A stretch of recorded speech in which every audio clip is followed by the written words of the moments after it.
The Legend of Zelda Series. Whether you like it for its dungeons, music, story, or gameplay, this franchise has been running strong for over 30 years, and with Link's Awakening getting a remake this year, it's not going to stop anytime soon. But one recurring thing about this series is the fight at the end of the games against the King of Evil, Ganondorf Dragmire, and by extension, his powered-up form, Ganon. While yes, he doesn't show up in every Zelda game, he has made his mark in a good chunk of them. Sometimes he's in his original Gerudo form, sometimes he's in his pig form, and at the end of the timeline, he turned into this monstrosity. Tangent aside, this is what I'm here to talk about today. The fights with the man containing one of the legendary Triforce pieces. Now, as the title says, this isn't a ranked list, nor am I covering all of the fights with the King of Evil. This is just me talking about the ones I liked, whether it be because of gameplay, the story/build up to it, atmosphere and setting, music, or a combination of these factors. What that also means is that I won't be counting final boss fights that have him show up as a cameo, like the finale to Link's Awakening, or only use his body, like the finale to Link Between Worlds. The latter may be Yuga merged with Ganon, but it's still Yuga at the end of the day. And still disappointing. Also, to cover my bases, I will not be including his creations/variants like Phantom Ganon, Puppet Ganon, or the Breath of the Wild Blight Ganons, because those aren't Ganon either, just imitations. Oh, and the part of the Twilight Princess finale where you fight Zelda will also not be counted if I mention the final bosses here, because while you are fighting Ganon possessing Zelda's body, I feel like it'd be a stretch to include that part in the segment after what I went over a moment ago. And honestly, it's only 25% of that final fight anyway, so it's not a major loss. Alright, let's begin. To kick off this video, we have the fight against Ganon from A Link to the Past. While yes, this wasn't the first fight against the King of Evil in the series, it certainly was a lot better than the first back on the NES where he disappeared, shot something, and then you had to stab him in a random place, and then use the silver arrows that you may or may not have had at the time because the game was cryptic as hell. This time around, the game is a lot less cryptic, so you very likely have the necessary arrows by this point, and the fight also gives Ganon more phases to the fight instead of just disappearing, which I genuinely appreciate. We get him throwing his trident, summoning fire bats as well as rings of fire, collapsing parts of the floor, and removing the life from the room, allowing him to be invulnerable like Zelda 1, but unlike Zelda 1, you have an easier time spotting him and can remove his invulnerability with the flame rod/lantern. On top of that, they did a good job with build-up here since he was stated as a big threat to Hyrule if released during the beginning cinematic of the game, and by the time he was released from the Sacred Realm, that threat level certainly shows, not only with the amount of moves he has in this fight, but also his power. And considering he had been planning pretty much everything behind the scenes like a chess master, it was incredibly satisfying to take him down because of all the crap him and his avatar Agnahim did to the world of Hyrule, as well as the Sacred Realm. It also has good music to it. While it's not as climactic or atmospheric as later fights I'll be talking about, it does have a good amount of energy to it, and it's pretty catchy to listen to. I also like the setting and atmosphere. You're fighting him in his realm, the Sacred Realm corrupted by his evil, in a castle-like place that is shaped like a pyramid. Maybe it's just me, but that sounds like a pretty good setting for a final fight, and as I explained a moment ago, it is a good one. Yes, it's pretty simple in comparison to bosses with Ganon that came after this, and it doesn't really utilize every skill you picked up by this point, but I still like it nonetheless thanks to its great build-up, as well as the atmosphere and setting, good variety of attacks/phases to the fight, and a satisfying conclusion after all the crap Ganon did to the Sacred Realm and Hyrule itself.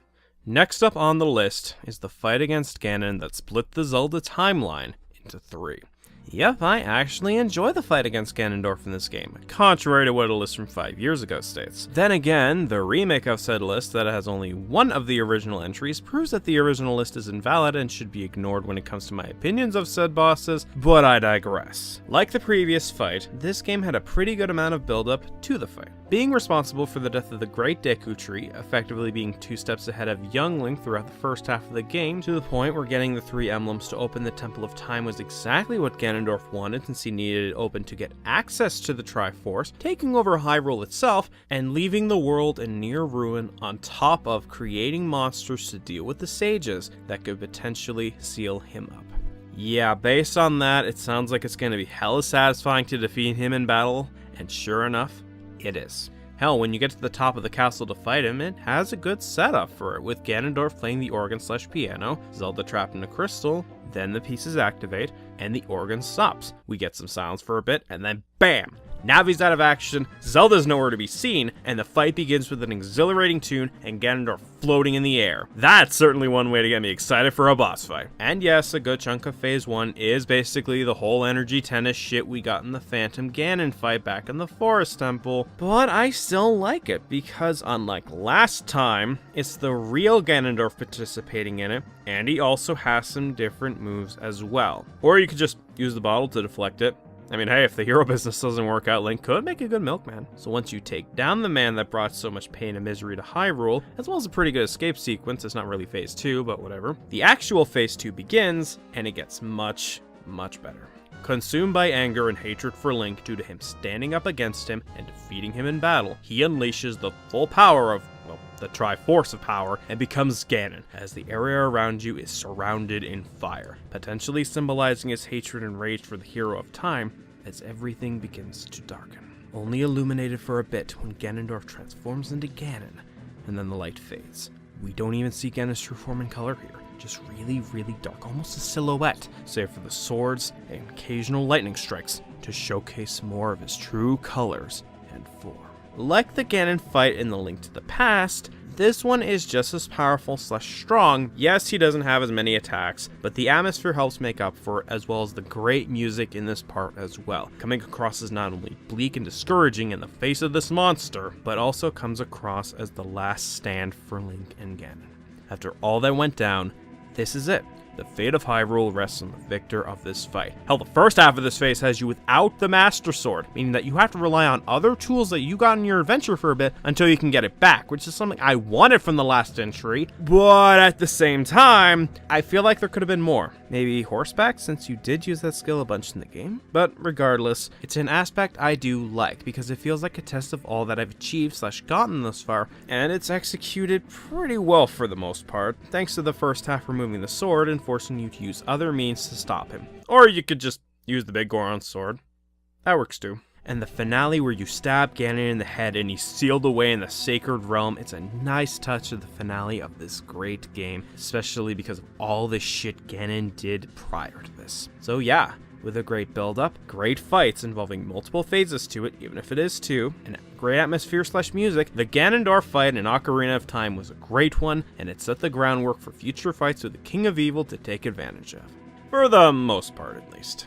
What did I mean by most part? Well, this next fight doesn't have the multiple phases like the Ocarina version and Link to the Past version, but it still has good build-up, story, atmosphere, and music to it nonetheless, and that is the final battle against Ganondorf from Wind Waker. Now, like I said, it doesn't have as many phases as the previous two, nor does it have that test of what you've gotten thus far that I partially mentioned in the previous segment, but while I may not have those, it still has a lot going for it, and the stakes are still as high as ever.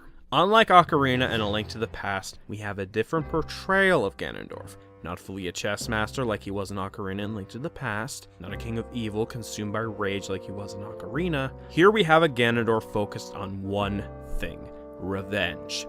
Revenge against the gods for flooding the lands, revenge against the sages for stealing him away, and revenge against the reincarnations of the hero as well as Zelda for stopping his plans for domination and sealing him away in the adult timeline. He kidnapped females with pointy ears so that he could get Zelda's Triforce piece. He killed the two sages that gave the Master Sword its power to ensure that Link's reincarnation couldn't kill him and get his piece. And Ganondorf also brought terror to the Great Sea as payback for losing the Kingdom of Hyrule long ago. On top of that, we have a man who thinks he's doing this for his people, but in reality is only doing this to fuel his selfish desires that is so far gone that he actually believes it, trying to come up with a reason when in reality, he has none. And when the King of Hyrule wishes on the Triforce to destroy Hyrule beneath the sea, that is Ganondorf's snapping point, and decides to kill the reincarnation of the great hero in Hylia, because revenge is all he has left now. With build-up like that, you better believe I was excited to take this guy down after all that he did, and finally end this threat once and for all. This fight felt like the finale to Hyrule, the Master Sword, and Ganondorf itself. It would all end here, and it feels really damn great. Of course, it wasn't the end. end, at least in this timeline, but it still felt that way to me when fighting this final boss, and even then, it's still a feeling of satisfaction to not only fight this guy, but also impale him with the Master Sword and encase him in stone forever, finally ending this menace. Which makes Calamity Ganon all the more confusing if he is allegedly supposed to be at the end of all these timelines, because how the hell does he come back from this?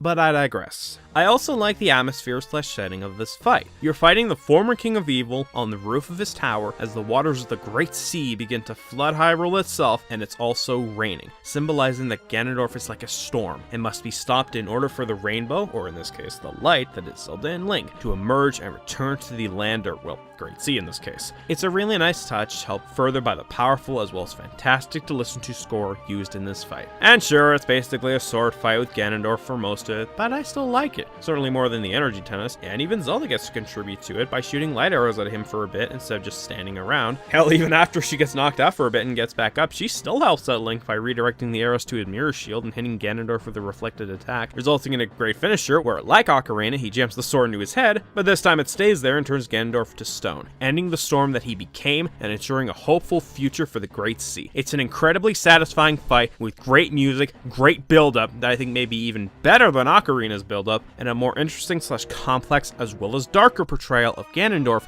that we hadn't seen prior to this. No, it's not perfect. It has its issues that I mentioned earlier, but it's still a great fight nonetheless, and a good farewell to his character as well as Hyrule itself in the adult timeline. But that leaves one other timeline I haven't covered yet, and it will be the last boss fight I cover in this video. So, let's get into it. Haha! The punchline is that I still hate this game. But just because I don't like the game doesn't mean it didn't have a great fight with Ganondorf, because it did. Oh god, it really did have a good one. So, in the child timeline, you know, the one that Zelda created by sending Link back in time to his childhood, Ganondorf's plan to overthrow the kingdom were revealed. I don't know which one, because this timeline's a goddamn mess. And he was about to be executed, or so we thought. See, while he was being executed, the Triforce of Power activated, and he survived. Not only that, but he killed a sage like it was nothing. Holy shit, that is impressive. But unlike the last few fights mentioned, he's not so much a chess master here, or really does much, nor is he as complex as I'd like to say Wind Waker was, or even to an extent Link to the Past. However, he does make up for that with one major thing the other fights either lacked, or I feel didn't have enough of. Putting all, not one, all your skills to the test. Disqualifying the first phase of this fight because it's a fight with Zelda, not Ganon, we get the traditional sword battle, but we also get the use of the wolf form, which was a big mechanic in this game, and, of course, fighting Ganon on horseback, another feature used a lot in the game, while Zelda is using light arrows on him. Oh, fuck the hell yes. That's what I'm talking about. You use these skills throughout the entire campaign up to this point, and now you're putting them to the test in this final battle. We even get a somewhat callback to the finale of Ocarina of Time with Link and Ganon surrounded by a ring they can't escape from, as well as the area getting dark and lightning coming down. Needless to say, it has a good setting going into it as well as atmosphere, and the fight for all three phases are handled really well. Like I said, it's a good test of all three basic mechanics you used up to this point, and that is something I've been asking for these fights to do for a long time. So to see this finally happen, you bet I'm gonna be praising it for that, even if it may not have the same level of build-up that the other fights mentioned had,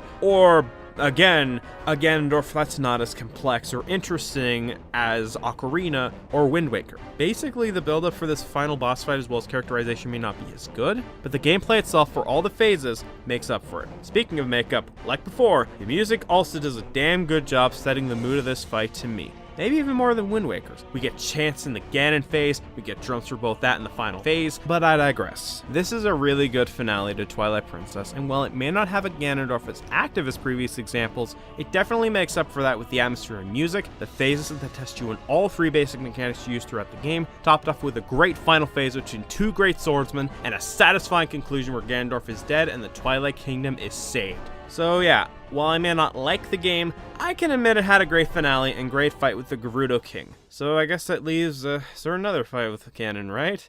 Well, no.